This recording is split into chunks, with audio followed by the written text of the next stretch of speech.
Assalamualaikum warahmatullahi wabarakatuh. Anak-anakku, apa kabar semuanya? Semoga tetap dalam keadaan sehat walafiat ya. Tetap jaga kesehatan, tetap jaga protokol kesehatan.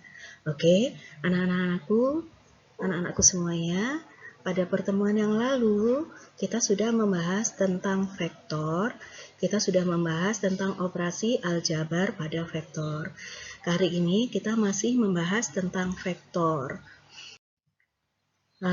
Ibu berharap nanti setelah menyaksikan tayangan ini, anak-anak bisa menentukan panjang dari suatu vektor pada ruang dimensi 2 ataupun di ruang dimensi 3.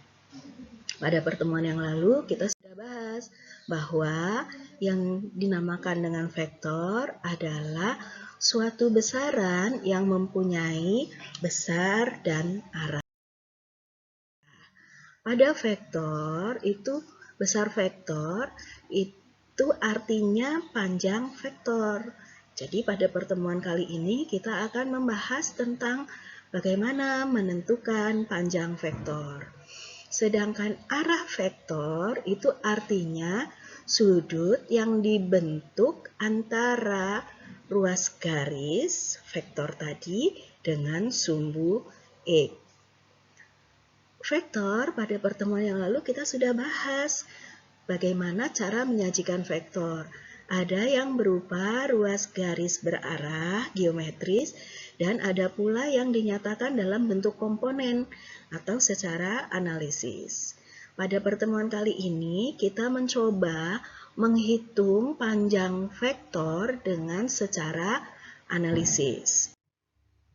Anak-anakku, di pertemuan yang lalu kita juga sudah bahas bagaimana cara menyajikan vektor.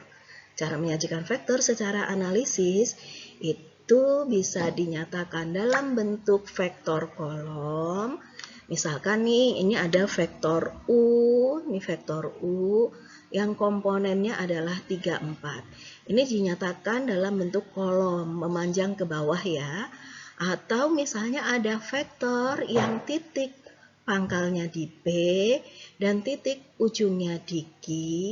Kemudian komponennya kita nyatakan dalam bentuk kolom. Lihat, memanjang ke bawah seperti ini. Ini komponennya 1, min 2, dan 0. Ada 3 komponen, berarti ini vektor dalam ruang dimensi 3.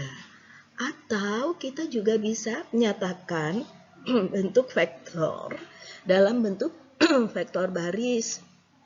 Misalnya ini ada vektor yang titik pangkalnya di A dan titik ujungnya di B.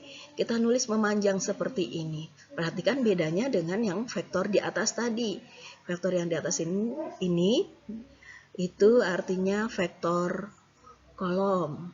Sementara yang di bawah ini adalah vektor baris yang dituliskan dalam bentuk 2 dimensi.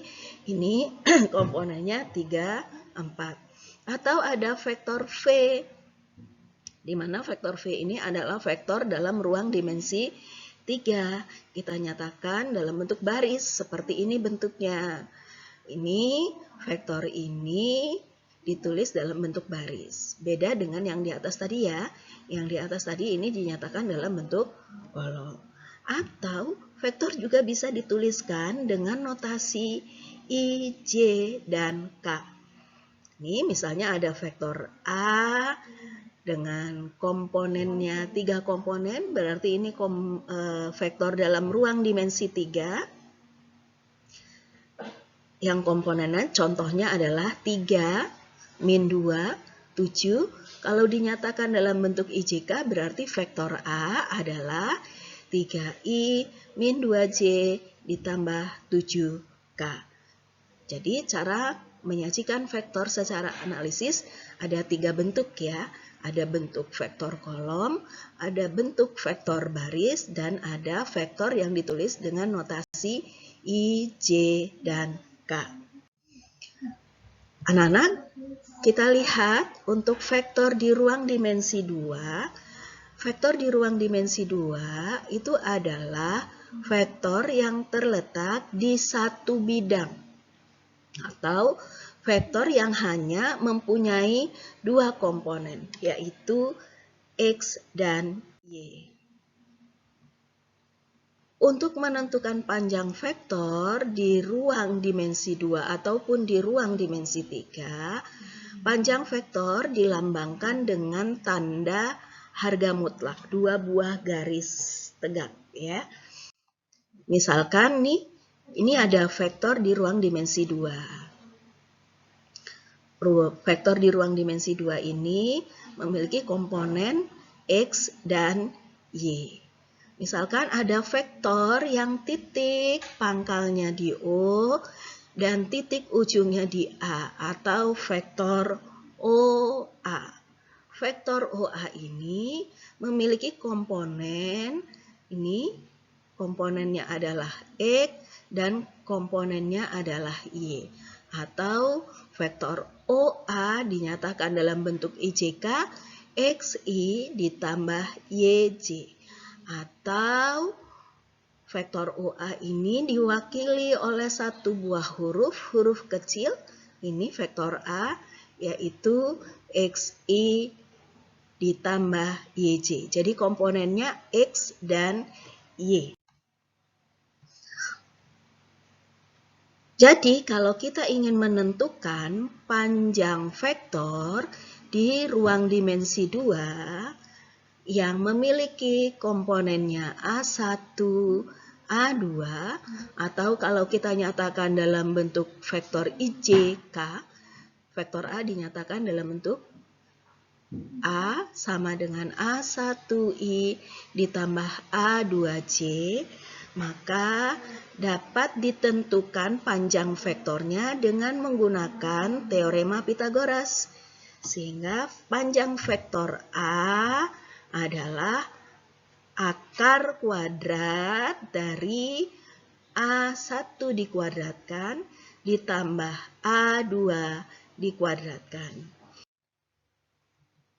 Demikian pula kalau nanti kita membahas panjang vektor di ruang dimensi 3. Vektor di ruang dimensi 3 adalah vektor yang terletak di ruang dimensi 3 atau vektor yang mempunyai 3 komponen yaitu X, Y, dan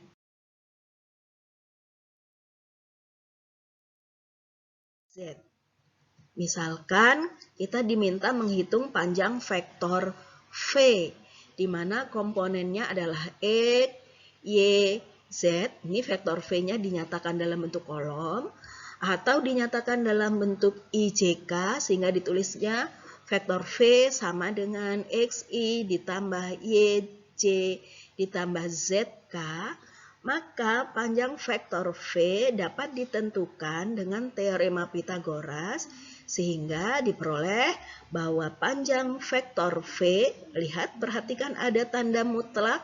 Ada tanda mutlak ini menandakan panjang vektor sama dengan akar X kuadrat ditambah Y kuadrat ditambah Z kuadrat. Baik, anak-anakku, kita lihat contoh soalnya. Contoh soalnya misalkan ada soal anak-anak diminta tentukan panjang vektor A yang komponennya adalah 3 dan 4. Maka panjang vektor A dinyatakan dalam bentuk nilai mutlak. Perhatikan dua tanda ini. Nilai mutlak dari vektor A sama dengan akar kuadrat dari 3 dikuadratkan, ini komponennya, ditambah 4 dikuadratkan, ini komponennya. 3 kuadrat 9, 4 kuadrat 16, sehingga 3 ditambah 4, 25. Atau panjang vektor A adalah akar dari 25. Akar dari 25 adalah 5. Berikutnya contoh panjang vektor pada vektor di ruang dimensi 3. Ada vektor V sama dengan 2I ditambah 1J. Perhatikan yang ini 1J min 2K. Sehingga panjang vektor V adalah nilai mutlak dari V sama dengan akar dari 2, ini 2 komponennya, 2 kuadrat ditambah 1 kuadrat ditambah min 2 kuadrat. 2 kuadrat itu 4, 1 kuadrat itu 1, dan min 2 kuadrat itu 4. Sehingga 4 ditambah 1 ditambah 4 sama dengan 9. Sehingga diperoleh panjang vektor V adalah akar dari 9, yaitu 3. Demikian anak-anak pertemuan kita pada hari ini. Semoga kalian cukup paham. Supaya kalian bisa lebih mahir lagi, anak-anak bisa berlatih dengan mengerjakan soal-soal panjang vektor dari berbagai sumber, manfaatkan berbagai sumber yang ada. Kita lanjutkan pada pertemuan selanjutnya, nanti kita akan membahas tentang sudut antara vektor. Terima kasih anak-anak. Ibu akhiri, Assalamualaikum warahmatullahi wabarakatuh.